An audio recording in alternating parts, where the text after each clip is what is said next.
යග්ගපිටිය පිරවුම්හල පිළිබඳව කතා කරද්දී ඕනෑම අයෙකුට සිහිවන්නේ හමුදා නිලධාරියෙකු සමග ඇති වූ ගැටුමක්. අද අප කතා කරන්නෙත් යග්ගපිටියේ ඉන්ධන පිරවුම්හලට පෝලිමේ ඉන්න පිරිසක් පිළිබඳවයි. තෙල් ලබා ගැනීමේ අරමුණෙන් දින ගණනාවක් පෝලිමේ සිටිය මේ තරුණ පිරිස එම කොස් කැලෙන්ම ආහාර වේල සපයා ගන්නා ආකාරයක් අපගේ කැමරාවේ සටහන් වුණා.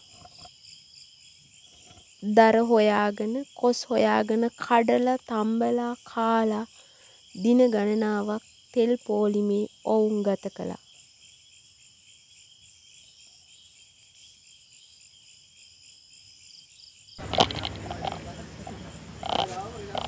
රාත්‍රී කාලය වන විට විදුලිය සපයාගෙන යම් යම් ක්‍රීඩාවන් වල නිරත වන ආකාරයද අපගේ කැමරාවේ සටහන් වුණා.